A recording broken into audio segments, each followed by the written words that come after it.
পরম প্রেমময় যুগপুরুষোত্তম শ্রী শ্রী ঠাকুর অনুকূল চন্দ্রের আতুল রাঙা চরণে জানালাম আমার শতকোটি দণ্ডবত প্রণাম।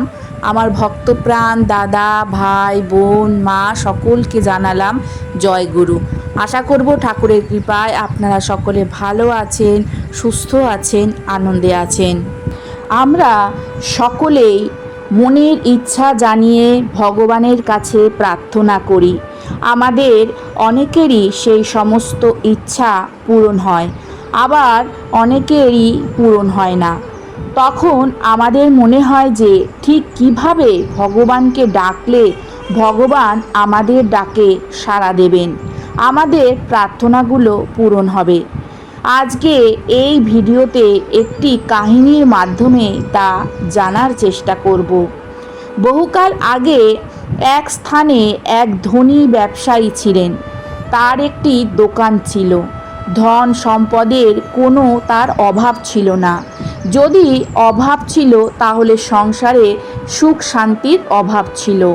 সংসারে অশান্তি ছিল তা ঠিক নয়, কিন্তু সংসারে তার কোনো গুরুত্ব ছিল না। তিনি চাইতেন তার স্ত্রী তার সাথে ঠিক যেমন আচরণ করবেন, তিনি তা করতেন না। আর একটি পুত্র সন্তান ছিল যাকে ওই ব্যবসায়ী খুব ভালোবাসতেন, কিন্তু ছেলেটি তার বাবার থেকে একটু দূরত্ব বজায় রেখে চলত। এমনকি দোকানের কর্মচারী ছেলেটির জন্য তিনি অনেক কিছুই করতেন, কিন্তু ব্যবসায়ী বুঝতে পারতেন ছেলেটি তাকে শ্রদ্ধা করে না। পাড়া প্রতিবেশীরাও তাকে পছন্দ করতো না। এই নিয়ে তার মনের মধ্যে একটা অশান্তি সব সময় চলত। সেই গ্রামেই ছিল একজন মধ্যবিত্ত ব্রাহ্মণ পুরোহিত। বেশিরভাগ সময়ই তিনি পুজো অর্চনা করতেন। তার ছোট দুটি ঘরে স্ত্রী ও ছেলেকে নিয়ে ছোট্ট সংসার। ব্যবসায়ীর সময় পেলেই পুরোহিতের বাড়ির সামনে গিয়ে বসে তাদের কার্যকলাপ লক্ষ্য করতেন। তিনি দেখতেন যখন তিনি বাড়ি থেকে বের হতেন তার স্ত্রী দরজা পর্যন্ত এসে তাকে এগিয়ে দিতেন। ছেলেও বাবার সঙ্গে অনেক হাসি খুশিভাবে কথা বলে তাকে বিদায় জানাতো। এমনকি ছেলেটিকে পাঠশালা থেকে ওই পুরোহিত বাড়ি নিয়ে আসতেন। দুজনে অনেক গল্প গুজব করতেন। স্ত্রী দরজার সামনে দাঁড়িয়ে তাদের বাড়ি ফেরার জন্য অপেক্ষা করে থাকতেন। বাড়ি ফিরে একসাথে খাবার খেতেন। ছোট্ট সংসার হলেও সংসারে যেন সুখ শান্তির কোনো অভাব ছিল না। একদিন ব্যবসায়ী না পারতে ওই ব্রাহ্মণ পুরোহিতকে বলেই ফেললেন, পুরোহিত মশাই, আমার কাছে টাকা পয়সা কোনো কিছুর অভাব নেই, সেই তুলনায় আপনার উপার্জন খুবই কম, অথচ দেখুন আপনি কত সুখে রয়েছেন, আর আমি যেন বাঁচতে হয় তাই বেঁচে রয়েছি। সংসারে কোনো গুরুত্বই নেই, কেউ আমাকে সম্মান করে না, পাড়া প্রতিবেশী আমার সাথে কথা বলতে চায় না। এখন আমি কি আমার করা উচিত? আপনার আর আমার মধ্যে এত তফাৎ কেন? তখন ওই পুরোহিত ওই ব্যবসায়ীর মুখের দিকে অনেকক্ষণ তাকিয়ে থাকলেন। তারপর তার হাতটি ধরে বললেন, আর এইসব ভেবে কি হবে? আমি ভবিষ্যৎ দেখতে পারি। আমি দেখতে পাচ্ছি আর 1 মাস পরেই আপনার মৃত্যু ঘটবে। এ কথা শুনে ব্যবসায়ী অবাক হয়ে গেলেন। তিনি বললেন, আমার তো কোনো অসুখ নেই, তবে আমি কেন মারা যাব? পুরোহিত বললেন, মৃত্যু কি আর কারণ দেখে আসে? যখন আসার হয় সে এমনিই চলে আসে। এ কথা শুনে ব্যবসায়ী খুব হতাশ হয়ে পড়লেন। মন খারাপ করে তিনি নিজের দোকানে চলে গেলেন। সেখানে বেশ কয়েকজন খরিদ্দার আসলো। ব্যবসায়ী কোনো দিন কারোর সঙ্গে ঠিকভাবে কথা বলতেন না, কিন্তু সেদিন তার মন খুব খারাপ ছিল। তিনি সবার সাথে খুব ভালোভাবে কথা বললেন। খরিদ্দাররা অবাক হয়ে গেলেন। আর দোকানের কর্মচারী ছেলেটির মা অসুস্থ ছিলেন। সে জানতো মালিক তাকে ছুটি দেবে না, তাও ভয়ে ভয়ে সে বলল, মালিক, আমার মা খুব অসুস্থ, যদি একটু তাড়াতাড়ি ছুটি দিতেন। এ কথা শুনে ব্যবসায়ী বললেন, সে কি, তোমার মা অসুস্থ? তাড়াতাড়ি বাড়ি যাও আর খেয়াল রেখো। কর্মচারীটা ওই ব্যবসায়ীর এই ব্যবহার দেখে খুব অবাক হয়ে গেল। ব্যবসায়ী কখনো তার কর্মচারীর সঙ্গে ভালোভাবে কথা বলতেন না, সারাক্ষণ রাগারাগি করতেন, ছুটি চাইলেও দিতেন না। কিন্তু আজ তার হঠাৎ কী হলো সে বুঝতে পারল না। এরপর ব্যবসায়ী ও দোকানে মন বসছিল না। তিনি দোকান বন্ধ করে বাড়ি চলে গেলেন। বাড়িতে তার স্ত্রী তাকে খাবার দিলেন। ব্যবসায়ী কোনো মতে কোনো রকমে খাবার খেয়ে উঠে গেলেন। তার স্ত্রী অতটা গুরুত্ব দিলেন না। কিন্তু এইভাবে বেশ কয়েকটা দিন কেটে গেল। যখনই ব্যবসায়ীর স্ত্রী তাকে খাবার দিত তিনি কোনো মতে খাবার খেয়ে উঠে যেতেন। কিন্তু এর আগে কোনো দিন তিনি এমন করতেন না। প্রতিদিন খাবার নিয়ে তিনি রাগারাগি করতেন, কিন্তু এখন চুপ করে খাবার খেয়ে নিচ্ছেন। এরপর একদিন তার ছেলের হাত দিয়ে একটি দামি ফুলদানি পড়ে ভেঙে গেল। ছেলে তো ভয়ে কাঁদতে লাগলো, কারণ যখনই তার হাত থেকে কোনো জিনিস ভেঙেছে বা কিছু নষ্ট হয়েছে ওই ব্যবসায়ী তার ছেলেকে ভীষণ মারধর করেছেন, বকাবকি করেছেন। কিন্তু আশ্চর্যের বিষয়, সেদিন ব্যবসায়ী ছেলেকে বকাবকি করলেন না। ছেলেকে বললেন, যা হবার হয়ে গেছে, এই পৃথিবীতে কোনো কিছুই চিরস্থায়ী নয়, সব কিছুকেই এই পৃথিবী ছেড়ে যেতে হবে। ব্যবসায়ী স্ত্রী ও সন্তান এই কথা শুনে খুবই অবাক হয়ে গেলেন। হঠাৎ ব্যবসায়ীর মধ্যে অনেক পরিবর্তন আসতে শুরু করলো।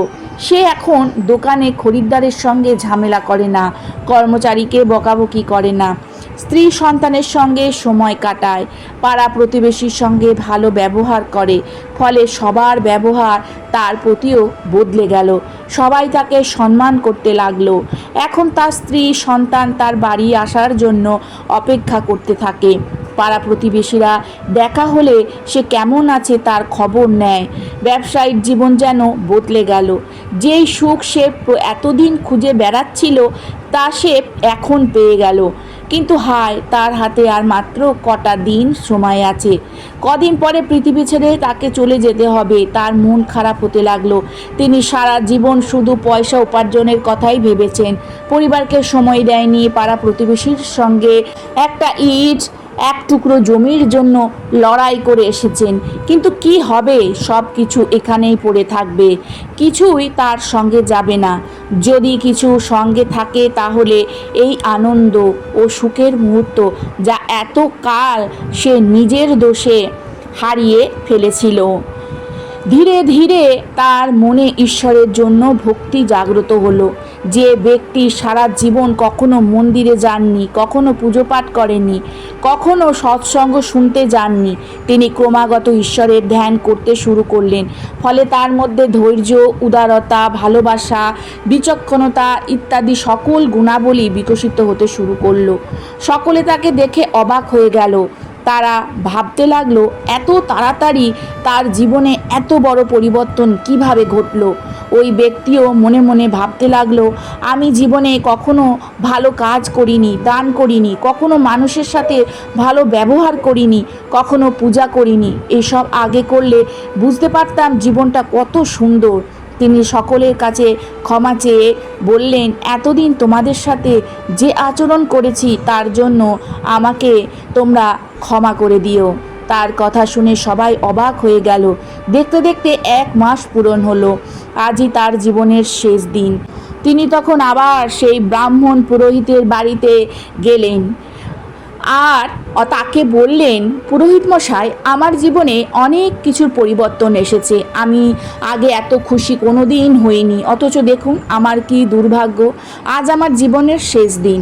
তখন সেই পুরোহিত তাকে বলেন, তুমি যখন আমার কাছে এসেছিলে তখন বলেছিলে তোমার আর আমার মধ্যে পার্থক্য কী, আমি কেন এত সুখে আছি। তাই আমি তোমাকে বলেছিলাম যে তুমি 1 মাসের মধ্যে মারা যাবে। এবার তুমি বলো, মৃত্যু আসন্ন জেনে এই 1 মাসে তুমি কতবার রেগে গেছো, কতজনের সাথে তুমি ঝগড়া করেছো? ব্যক্তিটি বললেন, একবারও না, একজনের সঙ্গেও না। তারপর পুরোহিত বললেন, এই কদিনে তুমি পার্থিব জিনিসের প্রতি বেশি আকৃষ্ট হয়েছ নাকি আপন জনের প্রতি? পার্থিব জিনিস তোমার কাছে বেশি মূল্যবান মনে হয়েছে নাকি সম্পর্কগুলো? ব্যবসায়ী বললেন, সম্পর্ক। এই কদিনে আমি বুঝেছি আপনজনের ভালোবাসা আমাদের কাছে কতটা বেশি মূল্যবান। তারপর পুরোহিত বললেন, মৃত্যু যত কাছে আসছিল ততই তুমি ঈশ্বর ভক্ত হয়ে উঠেছিলে। পার্থিব জিনিসগুলোকে তোমার মূল্যহীন মনে হচ্ছিল, তাই তো? ওই ব্যবসায়ী তখন বললেন, একদম ঠিক। মৃত্যুকে যত এগিয়ে আসতে দেখছিলাম ততই পার্থিব জিনিসের প্রতি আগ্রহ ভালোবাসা আমার কমে যাচ্ছিল। ঈশ্বরের প্রতি আমার ভক্তি বাড়ছিল। মানুষের ভালোবাসা পেতে আমার মন উতলা হয়ে উঠছিল। তখন ওই পুরোহিত বলেন, আমি তোমাকে মিথ্যে বলেছিলাম যে তুমি 1 মাসের মধ্যে মারা যাবে। তুমি পথ হারিয়ে ফেলেছিলে, তাই আমি তোমাকে সঠিক পথ দেখানোর জন্য ছলনার আশ্রয় নিয়েছিলাম। সর্বদা ঈশ্বরের নাম স্মরণ করো, সকলকে ভালোবাসো, তবেই তুমি ভালো থাকতে পারবে। আমাদের মৃত্যু যে কোনো মুহূর্তে আসতে পারে, টাকা পয়সা নয়, সম্পর্ককে গুরুত্ব দাও। যখন তুমি অন্যকে ভালোবাসা দেবে, ঈশ্বরকে স্মরণ করবে, তখন তোমার জীবনে এমন পরিবর্তন আসবে, এমন সুখ সৃষ্টি হবে যা ওই টাকা পয়সা পার্থিব সম্পদ থেকে অনেক বেশি মূল্যবান। সারা জীবন তুমি শুধু চেয়ে গেছো ঈশ্বর থেকে, অন্যদের থেকে বিনিময়ে কাউকে কোনো দিন তুমি কিছু দেওয়ার কথা চিন্তাই করনি। মনে রাখতে হবে, কিছু পেতে গেলে তার বিনিময়ে কিছু দিতে হবে, তাহলে তুমি কিছু পাবে। আর সর্বদাই ঈশ্বরের নাম স্মরণ করতে হবে। তুমি যদি নিজের স্বার্থে, নিজের প্রয়োজনে তাকে ডাকো, তবে তিনি তোমার ডাকে সাড়া দেবে না। কিন্তু যদি তুমি মন থেকে নিজেকে ঈশ্বরের কাছে সমর্পণ করো, তবে তিনি তোমাকে কখনোই খালি হাতে ফেরাবেন না। তোমার জীবনে এত সুখ স্বাচ্ছন্দ্য দেবেন যা তুমি উপযুক্ত। এ কথা শুনে ব্যবসায়ী নিজের ভুল বুঝতে পারলেন। তিনি বললেন, পুরোহিত মশাই, আপনি আমার জীবন বদলে দিয়েছেন। এখন আমি সর্বদা এই পথ অনুসরণ করব। তাই আমরা যদি হঠাৎ করে কোনো একদিন ঈশ্বরের নাম জপ করি আর বিনিময়ে ঈশ্বরের কাছে কিছু চাই, তবে তা ঈশ্বরের কাছে গ্রাহ্য হয় না। কারণ তখন আমাদের মন পরিষ্কার থাকে না। কিন্তু আমরা যদি প্রতিনিয়ত নাম জপ করি, ঈশ্বরের সাধনা করি, মানুষকে ভালোবাসি, তবে ধীরে ধীরে আমাদের মধ্যে অনেক পরিবর্তন চলে আসে, যার ফলে আমাদের চাওয়ার আগে ঈশ্বর আমাদের প্রতিটি ইচ্ছা পূরণ করে দেন, আমাদের মন খুশিতে পরিপূর্ণ করে দেন। বন্ধুরা, তাই সর্বদা ঈশ্বরের নাম জপ করুন, ভালো কর্ম করুন, অসহায়দের সাহায্য করুন, সকলকে ভালোবাসুন। দেখবেন ঈশ্বর আপনা থেকেই আপনার কাছে ধরা দেবেন। আজকের আলোচনা এখানেই শেষ করলাম। আশা করব আজকের আলোচনা আপনাদের ভালো লাগবে। যদি ভালো লাগে তাহলে অতি অবশ্যই একটা লাইক করবেন, কমেন্ট করবেন। কালকে আবারও আসবো নতুন আরেকটি আলোচনা নিয়ে। সবাই ভালো থাকুন, সুস্থ থাকুন, আনন্দে থাকুন। জয় গুরু, বন্দে পুরুষোত্তমম।